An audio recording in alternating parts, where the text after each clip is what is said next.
welcome. The show is in honor of. It's a show that we have for veterans to tell their stories as we bring information to veterans, veterans' families, and the general public as well.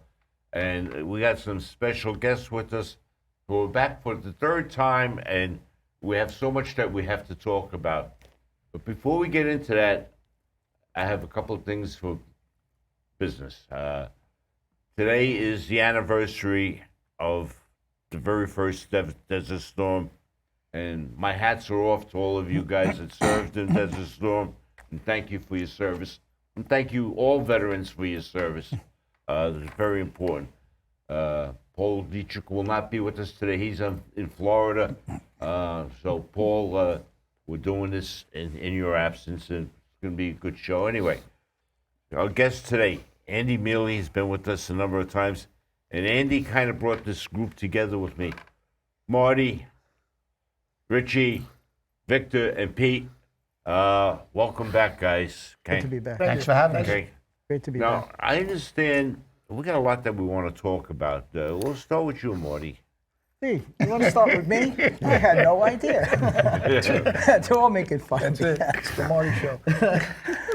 It's funny you touched on anniversaries, right? Because just thinking like on February 18th, coming up now, it's my 50-year anniversary, from being discharged from the Marine Corps. God bless. 50 years ago. Wow. February, Thank you for your service. February 18th, 1970. Yeah. And for the past 3 years, it's always been the 50-year anniversaries. 2017, 50 years since I went to Vietnam.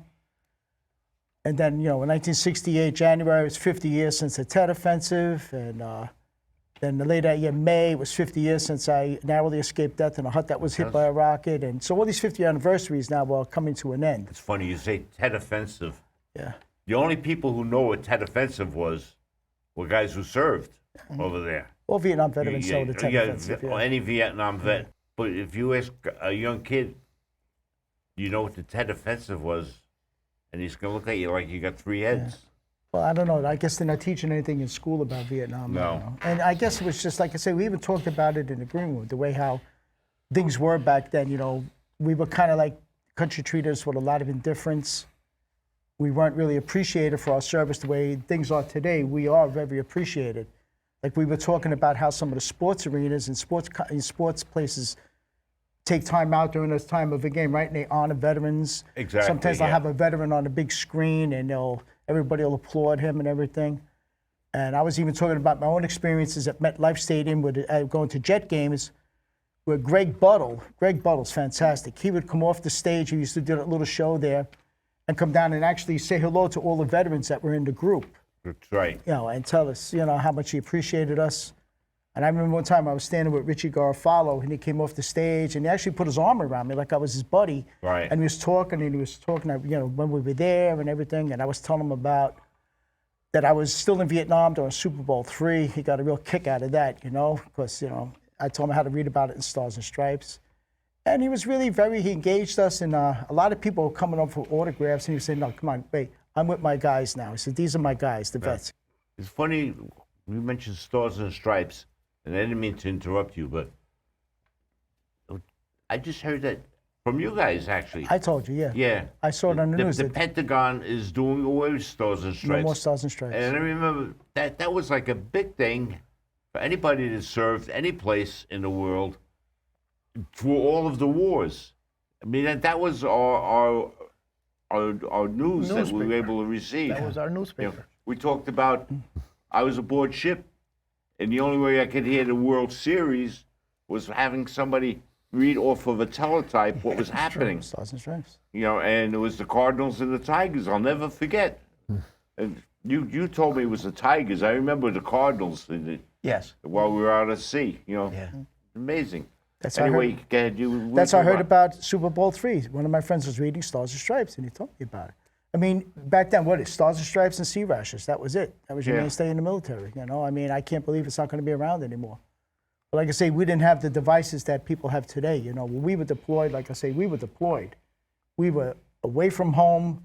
We felt like we were away from home. We were halfway around the world. We felt like we were halfway around the world. There was no Technology. no information coming through and everything, which God bless these kids today. It's a wonderful thing. I wish that we had it. I wish I would have had a cell phone. I could have talked to my family and stuff. Unfortunately, all I had to do is write a letter, and a week or two later, you get a response. And it's different. But You can tell Joe Klecko. Getting back to how these New York teams support veterans. I was telling a story about I was with my friend Richie. We were at a Jet game, and we were online to get an autograph from Joe Klecko. When I go there, I wear my Jet jersey, and I have a patch on it, like this Vietnam veteran, U.S. Marines, and I have it sewn to my Jet jersey. And I wear my cover, and so does Richie. So we were standing online waiting for Joe Klecko, and at one point, one of the guards comes over, and he puts a rope in front of him and says, "No more, that's it. From this forward, nobody gets, that was it. They wanted to finish the line." So it was right, me and Richie were right in the front of the rope. Willie says, "Come on, are you kidding me, man? Come on." We waited and says, "No, go." And at that point, there was another security guard a little further up, and I believe that he is a veteran too. Right. And he saw us, and he walked over and he said, "What's the problem?" And the guy, he won't let us through. He says, "Oh, no." He went like, no, come on. He says, "These guys are veterans. What are you doing?" He went like that. He says, "Come on, guys, come with me."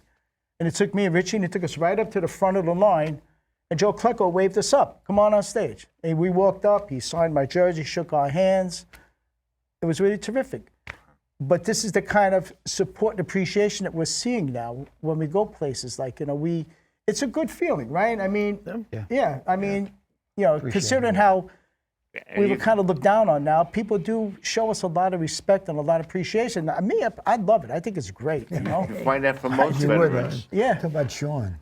Oh, Sean, like Look at something like that. yeah, we were having breakfast once in the Annandale Diner. That's Right. where I first met Andy, and he did that story in the papers. That was in the Annandale Diner. You guys meet once a month and have breakfast. Yeah, right? we do.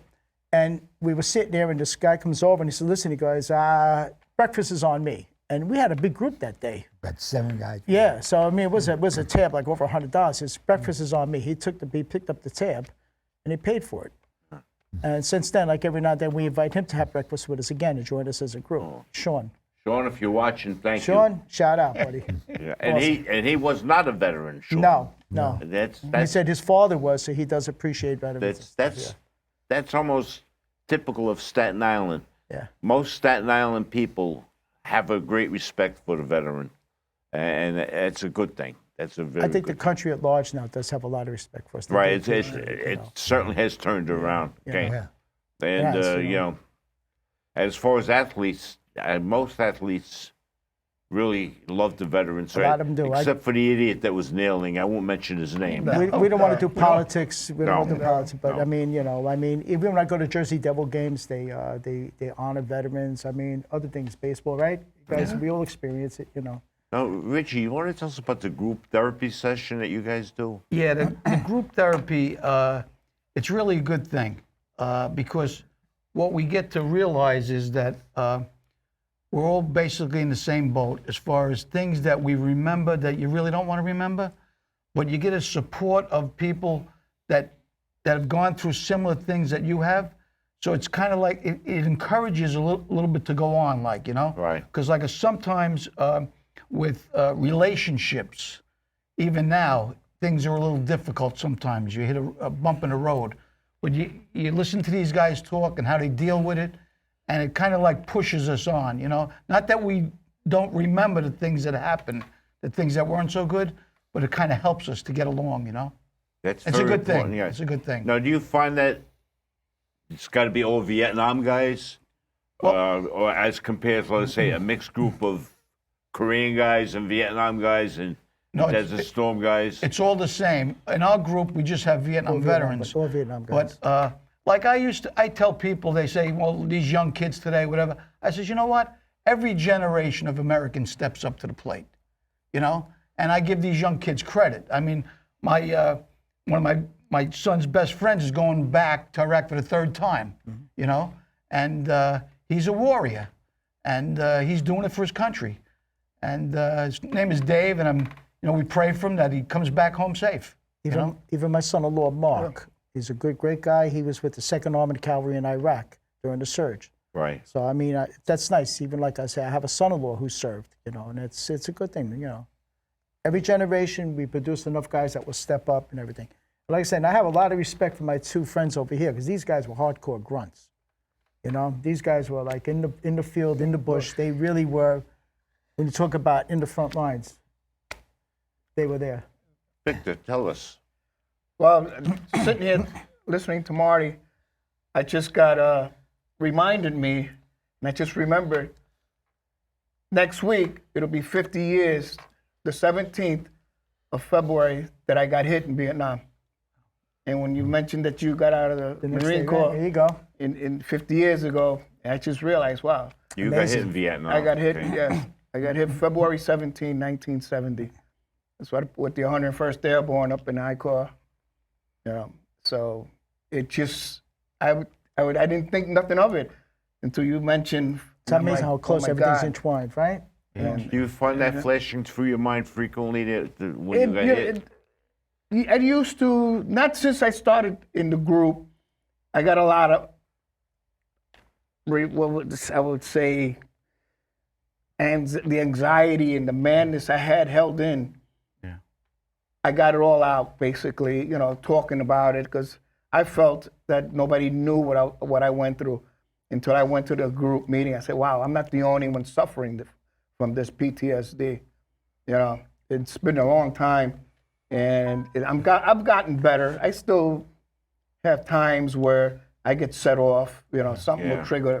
You have anger in you? I still do, and not as much as I did before, but I'm dealing with it a lot better now than I did before. Is that why you're always getting me in trouble? And with the that's, yeah.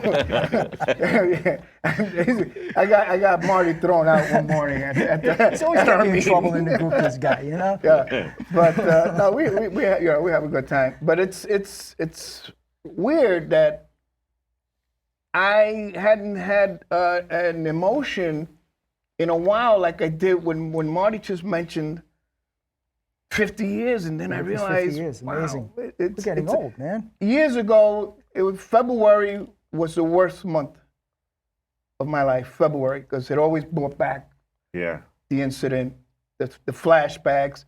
7 of us got hit that day, So I brought all that back, and now I'm, just trying to deal with it a lot better.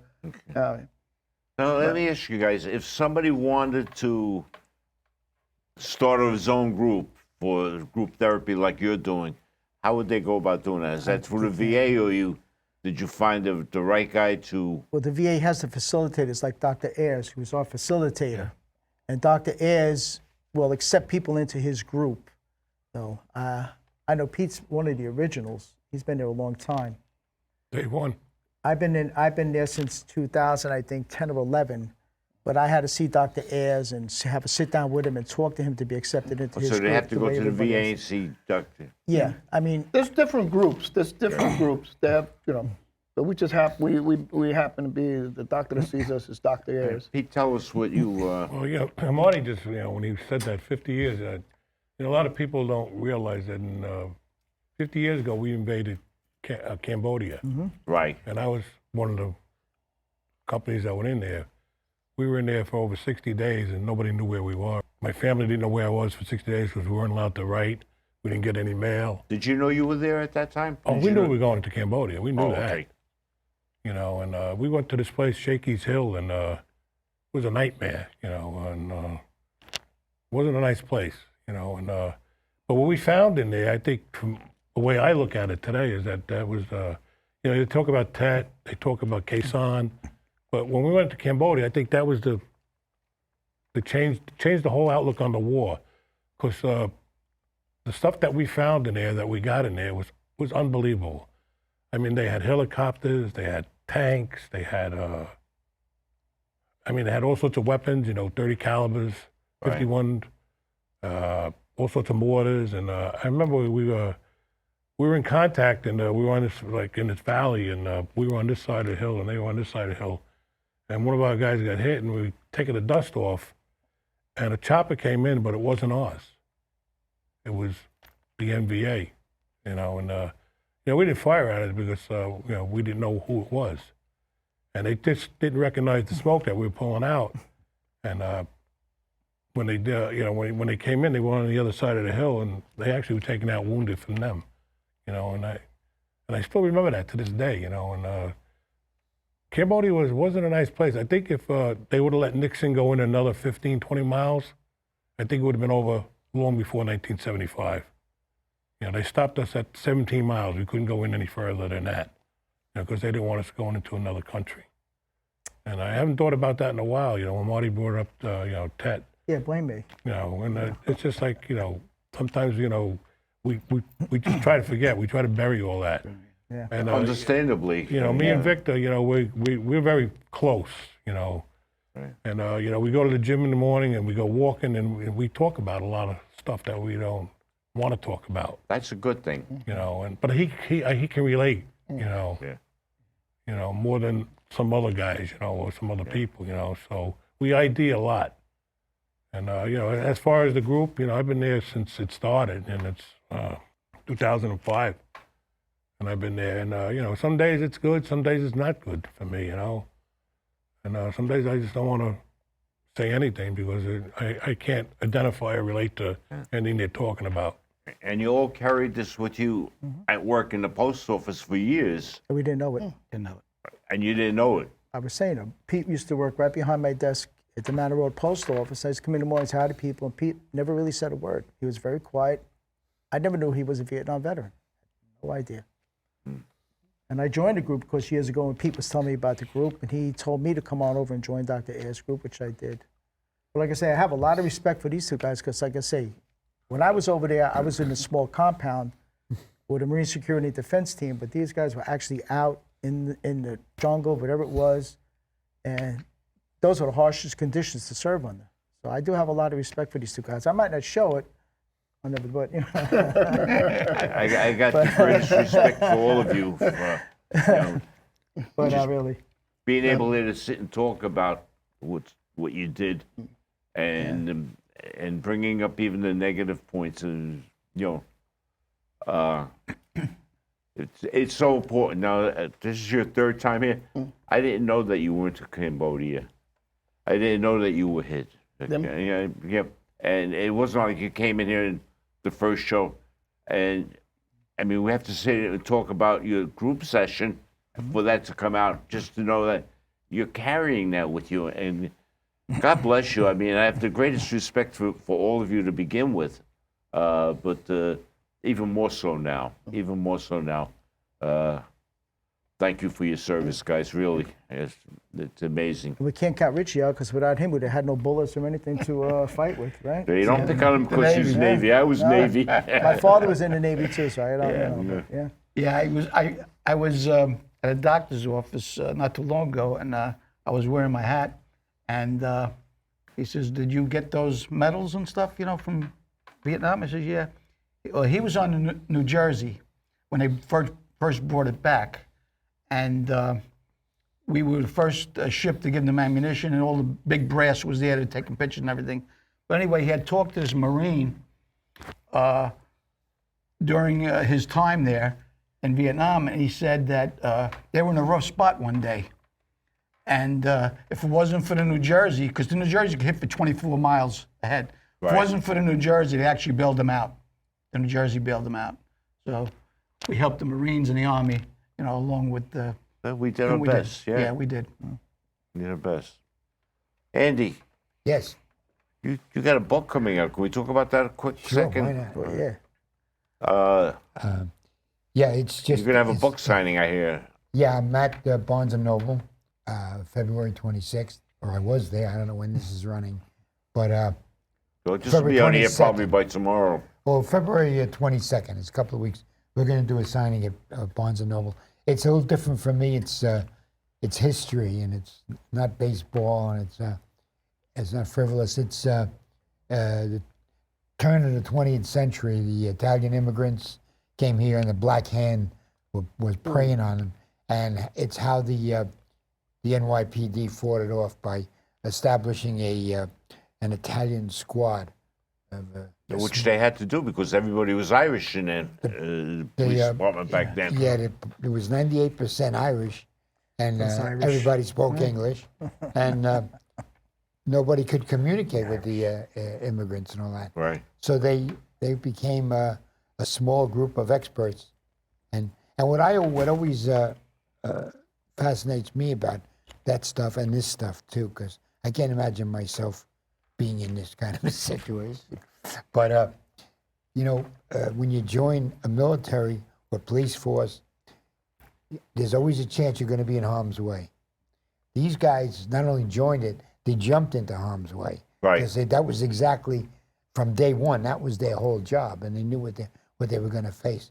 But it's an interesting story, and it's a New York story. Well, good luck with your book. Thank you and, very much. Thank you. We'll probably get over to the book signing. I want to see you. Oh, I hope so. I appreciate it. We were talking about in the green room. We'll talk about Angel Mendez, and I think Victor said I grew up with Angel. you grew up with it. I That's grew right. up- You were yes, in Mount I Loretta, was, right? Yes, Yeah. I grew up in Mount Loretta. There's as a matter of fact, Angel, who got killed in Vietnam. Alex Santiago got killed in Vietnam. Kevin O'Brien still missing. To this day, they never found him. And people would say to me, "What possessed you to join?" I wasn't drafted. I joined. Right. I volunteered. And if you grew up in Mount Loretta at that time, 90% of the guys that came out of there went into the service. And to me, it was a way of giving back. I grew up there, and I was being taken care of by nuns, priests, and for 8 years. So I felt, I needed to do something and give back, show my appreciation. We had a bunch of guys. Three guys that I know of were close friends of mine. But if there's maybe like 10, 11 guys that grew up there that were killed in Vietnam. Yeah. We talked about Angel. Angel, He just reacted. to this day, I mean, I'm proud to have known him, and I'm proud what they did. They renamed the post office after him, the Marine Corps League after him. But to this day, I still don't understand how he's never been awarded the Medal of Honor for what he did in Vietnam. I understand they're still working on it. And they're still, to this day, still working on it. I mean, because what he did, you know what? I don't think I could have done that. I don't think there's, I mean. Well, your instinct is to hit the ground, cover up. My instinct when we got ambushed, was to hit the ground and cover. Yeah. Take cover, whatever you can take cover under, around. And I realized when I got hit, I went to use my M16, and I couldn't fire it. There was a piece of shrapnel that was so big that it was enlarged in my magazine and in the magazine well. And the corpsman told me, he goes, "You don't know how lucky you were that piece didn't hit you, because it would have killed you." Yeah. And then you realize, wow, I came that close. To have somebody run out in an open field, a rice paddy, to go get another person that's been wounded, that takes a lot of guts. The average Exactly. person That takes doesn't a realize. lot of guts. The average And he person did doesn't this. realize it. No. And to this day, the man is still living. He's a big time, retired judge, became a judge in Pennsylvania, who I met when they were Right. renaming. He came to He Marine came Corps League. to the Marine Corps when League, they, and yeah. we spoke. Very nice, yeah. Very eloquent speaker, too. Yes. And He just thanked us, and thanked us because we knew Angel. And Right. he says, "You guys grew up in the home, and this is, all you guys serve, and this is, man gave his life for me." Yeah. And amazing. and years later, it's weird. Like Marty was saying, he worked in the post office, and guys didn't know that he was a Vietnam vet. I worked with Angel Mendez's brother, whose older brother was in Mount Loretta also, but he was a lot older than me, so I didn't know him. And in the break room one night, I was working there 3 years at UPS, and we were chit-chatting and everything, and somebody stole my boots, my jungle boots that I had from Vietnam. And I was really pissed. Yeah. I said, really, I hope the guy gets jungle rot that's got them boots on. And he goes, what are you doing with jungle boots? He goes, those were from Vietnam. I says, yeah. He goes, you were in Vietnam? I says, yeah, I was. And he goes, I had a brother that was in Vietnam. And we started talking, and I go, yeah, who was he with? He goes, he was in the Marines. He got killed in Vietnam. And then it dawned on me, his last name was Mendez, but I couldn't put 2 and 2 together because I didn't know him. Right. And I says, wait a minute. Your brother's name wouldn't be Angel Mendez. And he says, yeah, it is. I said, are you kidding me? And 3 years I worked with this guy. Amazing, right? Wow. And knew his brother. This is when we came back home, we didn't want people to know Exactly. that we were in Vietnam. Exactly. Because I thought that everybody had a negative attitude about us. That we were baby killers, that we were this, rapers, and we were this. And it's so far from the truth. Exactly. So far from the Exactly. truth. I know when I left the service, somebody said to me, oh, you got to join the VA. This is what you out of your freaking mind. Is I'm going on the police department, number one. Number two, police department's medical plan more than covers, by far better than what the VA could do. And at that time, that was the truth. That was the truth. Yes, That was the exactly, truth, yeah. yes. Guys, I can't thank you enough for coming back again. And I'm right now going to ask you, you got to come back again because, we're just touching the tip of the iceberg now of things that we could talk about. I think we could find something to talk about. What do you think? Well, we know you could. But I want to give a shout out. When we talk about courage under fire, like Angel Mendez, and we talk about generations keep coming and more heroes. Let's not forget another one of our local heroes who gave his life for another person, Michael Olis. Always. Sergeant Michael Olis. Yes. Oh, can show that. absolutely, yeah. We keep producing generations of guys who will stand up. His mother and father have been here a number of times, and we've done shows. And So, once again, a true hero. I had like the Angel. opportunity to meet the Polish lieutenant whose life he saved. Wow. And the guy was such an eloquent speaker. And when I talked to him, he had his wife and his baby with him. He had tears in his eyes. He couldn't stop. somebody gave up his life for him. It's And what it really amazed him, Amazing. I guess, coming from Poland, they treat their military a little bit different. He says the camaraderie that was shown here on Staten Island for Michael and the family, it was just amazing. Yeah. And like I said, the guy had tears in his eyes. He couldn't stop crying. gratitude. So, They say can't give up anything more than your own life. So. Andy, I want to thank you for bringing this group together. Oh, it was my Guys, pleasure. keep up having your breakfast. Keep going to your sessions together because it works. And you all paid your dues already. And you got to enjoy what's left in life, okay? It's so important. You've been watching in honor of, as always, it's our pleasure to bring programs like this to you. This has been very enlightening, and I truly enjoyed talking to these guys. And I could do this for another 3 hours. So you just keep watching. We'll keep bringing you program. Quick thank you to my crew, Rosemary, Roman, Mike. Thank you so much, guys. God bless.